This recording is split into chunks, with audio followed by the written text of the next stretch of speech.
Ya, pertemuan saat ini kita akan membahas mengenai konsep teknologi komputer. Komputer adalah sebuah perangkat elektronik yang terdiri dari 3 komponen dasar yaitu hardware, software, dan juga brainware. Secara umum, ketiganya beroperasi melalui data yang diinput, kemudian diproses secara otomatis, cepat dan juga akurat, dan di akhir hasilnya berupa informasi. Data yang diinput merupakan sesuatu yang belum memiliki makna. Setelah itu diproses baik melalui formulasi tertentu, kategorisasi, seleksi, ataupun proses lainnya sampai didapatkan output berupa informasi. Nah, ini penting sekali kalau informasi harus memiliki makna atau nilai bagi penerimanya. Nah, di lain hal, jika ternyata data yang diinput tidak diproses dan langsung menjadi output, maka output tersebut bukan dikatakan sebagai informasi, karena dia belum melakukan proses apapun, belum melalui proses apapun dan belum memiliki makna atau nilai. Di lain sisi, hardware itu tidak akan berfungsi tanpa adanya software yang disimpan di dalam store komputer. Penting sekali, brainware menjadi aktor yang mengoperasikan hardware dan juga software. Jadi ketiganya itu saling terhubung. Komputer akan bekerja secara otomatis.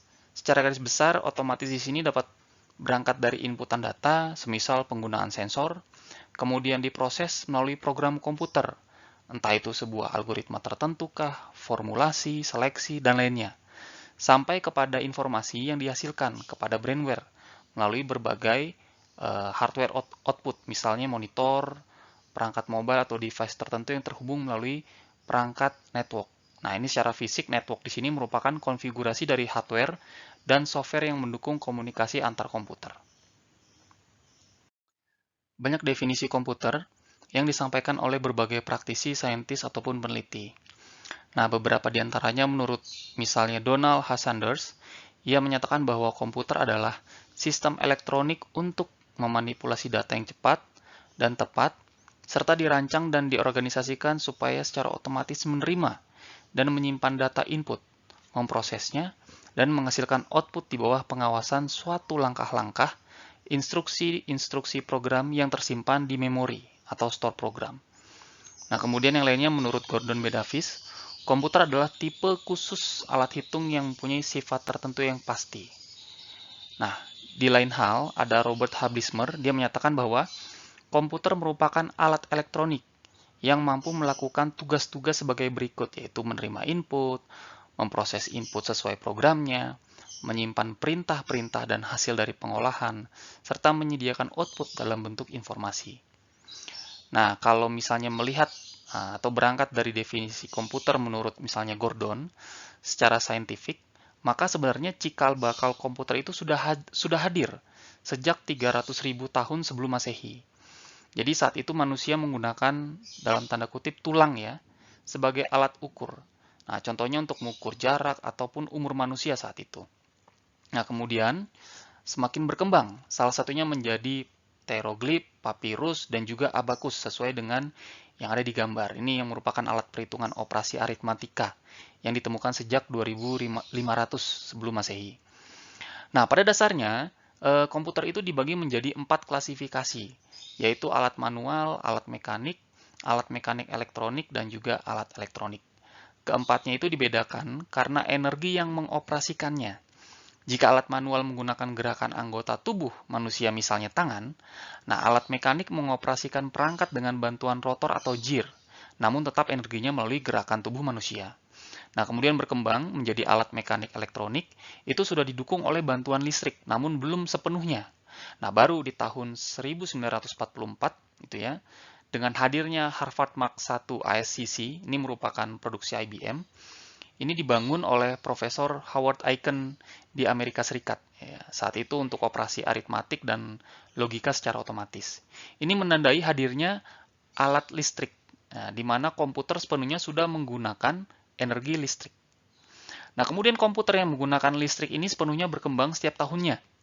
Dari mulai tahun 1944, nah ini dengan cepat berkembangnya. Nah, hal ini ditandai dengan makin berkembangnya transistor yang merupakan komponen penting dalam prosesor komputer saat ini. Nah, dulu masih berupa vacuum tube, ukurannya dengan ukuran itu sangat besar gitu ya, ukuran besar dan konsumsi listrik juga yang besar. Nah, kemudian berkembang menjadi transistor semakin kecil dan menjadi IC atau integrated circuit. Nah, sampai berkembang menjadi prosesor. Nah, law Moore atau hukum Moore gitu ya, ini merupakan hukum yang terkenal dalam industri mikroprosesor. Nah, yang menjelaskan tingkat pertumbuhan kecepatan mikroprosesor. Nah, ini diperkenalkan oleh Gordon E. Moore, yang merupakan salah satu pendiri Intel. Ia mengatakan bahwa pertumbuhan kecepatan perhitungan mikroprosesor mengikuti rumusan eksponensial.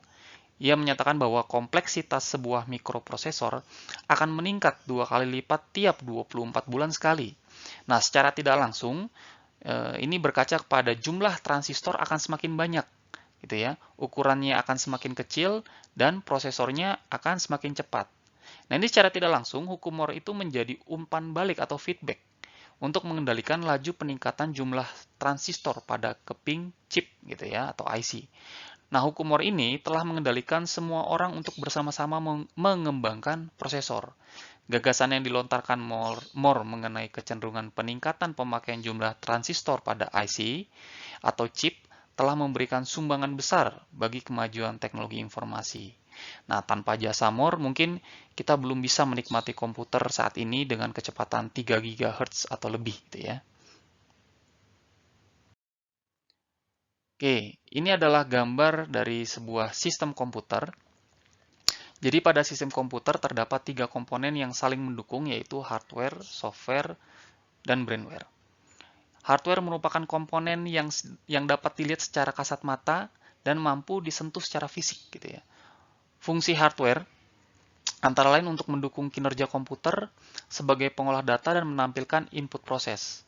Software sendiri merupakan komponen dari kumpulan data elektronik yang disimpan dan diatur oleh komputer berupa program yang berguna untuk menjalankan suatu instruksi atau perintah.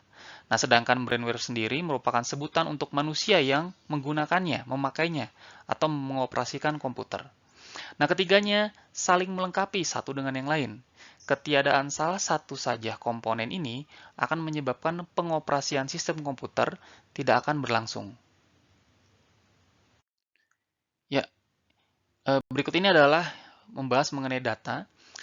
Data merupakan sesuatu, ya, sesuatu di sini dapat berupa angka, entah itu huruf, simbol, atau gambar, atau audio, atau video, ataupun format lainnya. Nah, sesuatu tersebut belum memiliki arti atau makna atau nilai bagi penerimanya, gitu ya. Nah, data membutuhkan sebuah proses atau pengolahan menjadi sesuatu yang bermakna. Ini yang disebut dengan informasi. Jadi, informasi merupakan hasil dari proses atau pengolahan yang memiliki makna atau nilai tertentu bagi penerimanya. Nah, penting sekali penerima di sini harus sesuai dengan tujuannya atau targetnya. Karena jika berbeda target atau berbeda tujuan, maka informasi pun menjadi tidak bermakna. Nah, adapun proses yang dilakukan dalam mendapat informasi merupakan bagian dari pengubah wujud atau pengubah makna atau manipulasi dari data melalui sebuah model, formulasi, algoritma, seleksi, kategorisasi, ataupun lainnya. Nah, proses dapat kita tentukan tergantung dari data apa yang hendak diproses. Tujuannya dari proses itu untuk apa, cara atau teknik apa yang dilakukan dalam proses tersebut. Nah, hal-hal itu dilakukan pada sistem komputer dalam format digital atau elektronik, yang secara digital dikenali oleh sistem komputer yaitu bilangan biner 1 dan juga 0. Nah, ini merupakan gambar dari siklus pengolahan data. Jadi data yang diinput misalnya berupa recording transaction, coding transaction ataupun storing data.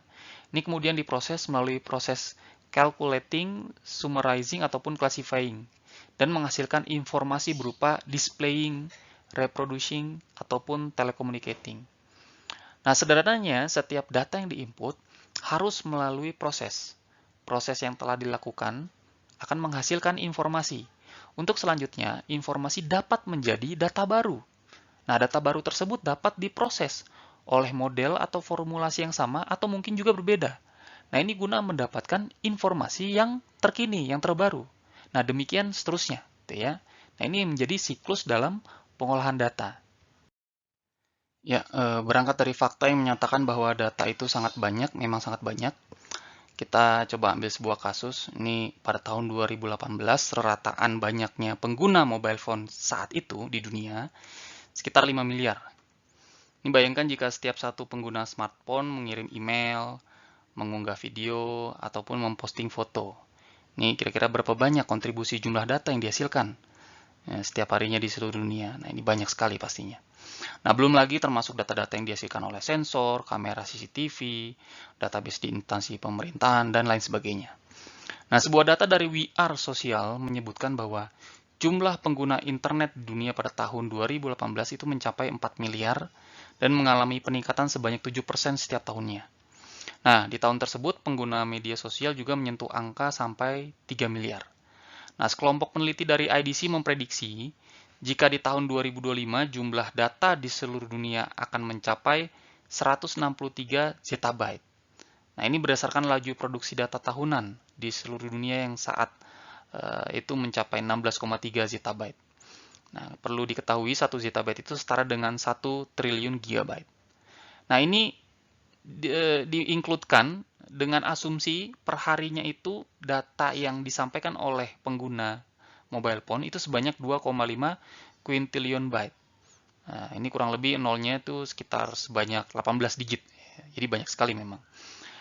Nah, hal ini sebenarnya menjadi tambang bagi banyak perusahaan. Nah, ini biasanya melalui pemanfaatan data warehouse, data mining, data statistik, data science, dan juga data analitik ya.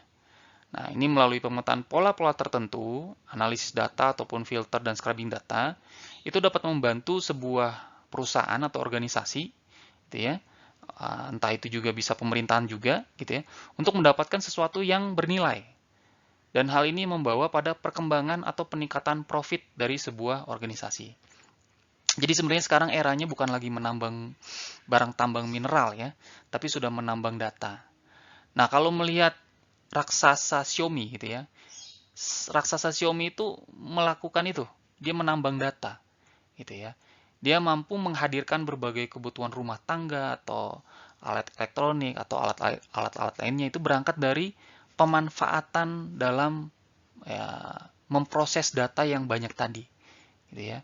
Jadi makanya kalau kadang kita temukan di pasar gitu ya, ini alat-alat elektronik gitu, Xiaomi itu banyak gitu karena menyentuh kebutuhan-kebutuhan dasar di mana masyarakat itu sebenarnya butuh apa. Nah, itu biasanya diinputkan datanya pada jejaring internet dan itu yang biasanya ditangkap gitu ya dan diproses oleh Xiaomi dan kemudian dimanifestasikan dalam bentuk produk-produk rumah tangga.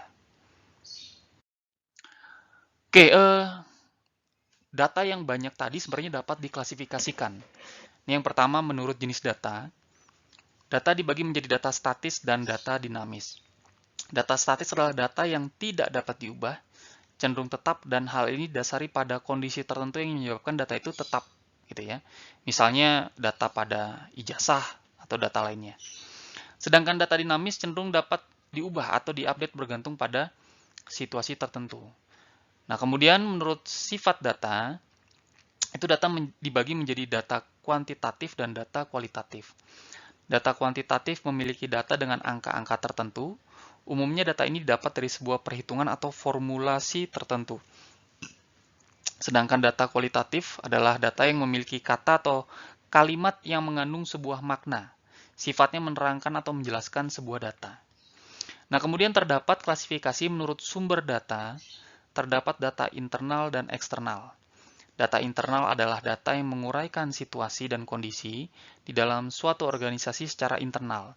Data ini dihasilkan melalui penelitian sendiri, bukan data hasil dari orang lain. Sedangkan data eksternal adalah sebaliknya, yaitu data yang menguraikan situasi dan kondisi yang berada di luar organisasi. Biasanya data ini dapat dari hasil penelitian orang lain.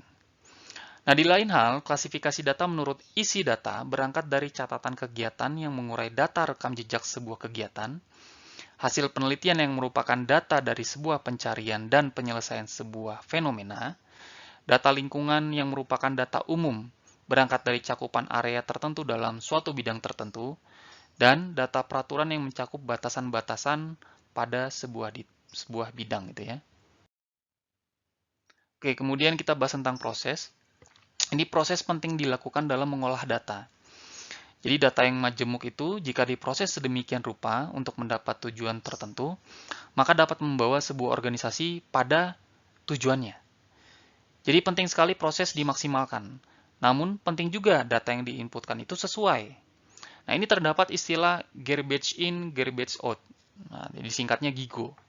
Ini maksudnya adalah data sampah yang masuk, nah, walaupun prosesnya sudah optimal dan maksimal, akan tetap menjadi informasi sampah. Ini memang terkesan kejam ya. Namun untuk mendapatkan informasi yang benar, setidaknya harus diawali dari data yang benar. Kemudian dilanjutkan dengan proses yang sesuai, bukan proses yang asal-asalan atau bahkan tanpa proses gitu ya. Tanpa proses saja itu sudah tidak sesuai. Ya, ini setidaknya gambar yang mewakili bahwa sistem komputer mengenali bilangan biner 0 dan 1. Setiap teks, angka, gambar, audio, video, ataupun format lainnya yang masuk pada perangkat input dipastikan setelahnya akan dikonversi menjadi bilangan biner. Nah, kemudian diproses oleh Central Processing Unit atau CPU ini dengan 4 operasi dasar. Ini biasanya disebut dengan siklus mesin. Yaitu pertama kali mengambil sebuah instruksi dari memori ke unit control, kemudian menerjemahkannya, mendekode instruksi masih pada unit control. Nah, setelah itu mengeksekusi instruksinya pada ALU atau Arithmetic and Logic Unit, dan diakhiri dengan menyimpan hasilnya pada memori itu ya. Setelah itu hasilnya ditampilkan pada perangkat output ya, seperti misalnya layar monitor dan sebagainya. Perlu diketahui bahwa data tidak sama dengan informasi. Data perlu diproses, sedangkan informasi adalah hasil dari proses. Ketika informasi merupakan bentuk yang memiliki makna atau nilai bagi penerimanya, maka penting sekali penerimanya untuk merespon informasi tersebut menjadi sebuah tindakan atau pengambilan keputusan. Nah, secara detail, siklus informasi juga melibatkan pengambilan keputusan dari informasi yang didapatkan tentunya. Nah, perlu diketahui bahwa informasi haruslah berkualitas. Kualitas informasi itu dapat dilihat dari relevansinya, akurasinya, tepat waktunya, dia memperhitungkan biayanya juga, efisiensi, reliabilitas, dan juga sesuai kriteria. Adapun atribut informasi yang menjadi identitas dalam sebuah informasi, itu harus akurat ya. Informasi harus memberikan penjelasan atau nilai yang tepat, atau ya minimum mendekati hasil yang sesungguhnya. Idealnya itu bebas dari kesalahan. Akan berbahaya jika informasi yang disampaikan terdapat kesalahan penjelasan atau kesalahan perhitungan. Nah, ini akan mempengaruhi pengambilan keputusan dan akan berdampak serius di kemudian hari. Nah, berikutnya yang kedua, informasi itu harus presisi, yaitu informasi harus sesuai, tidak menyimpang jauh, walaupun informasi tersebut berulang kali didapatkan dan digunakan. Nah, ketiga, informasi haruslah tepat waktu, tidak boleh terlambat disajikan. Jika telat, maka informasi tersebut ya cenderung sudah usang gitu ya. Nah, keempat, informasi harus jelas, menyatakan sesuatu hal yang dapat digunakan penerimanya. Kelima, informasi harus sesuai dengan yang dibutuhkan penerimanya. Keenam, informasi harus dapat dikuantifikasi dalam artian informasi dapat diterjemahkan dalam bentuk perhitungan tertentu, walaupun sifat informasinya cenderung kualitatif misalnya. Nah, ketujuh, informasi harus mudah diakses, bukan sulit ya, bukan sulit diakses. Tapi perlu juga diketahui bahwa privacy tetap harus dikedepankan, mengingat tidak semua informasi itu dapat diakses oleh orang lain yang tidak berkepentingan. Jadi hanya sebatas orang-orang tertentu saja yang bisa mengakses. Nah, kedelapan, informasi harus memiliki makna yang tidak bias. Dalam artian tidak membuat penerimanya bingung atau mengira-ngira maksud dari informasi tersebut. Dan terakhir, informasi haruslah komprehensif. Jadi dia memiliki struktur yang jelas dan sistematika penjelasannya. Ini adalah gambaran yang sudah dijelaskan pada slide sebelumnya mengenai banyaknya data dalam satu hari sebesar 2,5 quintillion byte. Jadi masifnya data membuat kebutuhan pengolahan data pada sebuah organisasi atau perusahaan ini semakin dibutuhkan. Data engineer, data scientist, data analis, data arsitek, dan database administrator itu menjadi salah satu pekerjaan yang diminati untuk saat ini dan ke depannya. Nah, perusahaan menambang data guna keuntungan semata, yaitu profit. Pemerintahan mengulik data guna meningkatkan layanan sosial dan akademik ataupun riset mengenai data hadir untuk mengembangkan metode atau teknik dalam menambang data secara optimal untuk kepentingan enterprise, swasta, dan juga pemerintahan.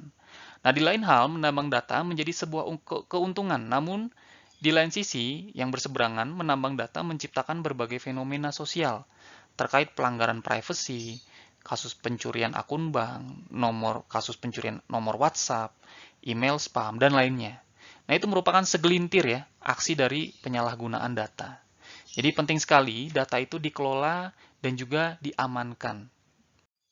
Ya, gambar ini menyatakan bagaimana kita menggunakan data yang sudah diproses dan menjadi informasi, dan informasi ini sangat banyak gitu ya.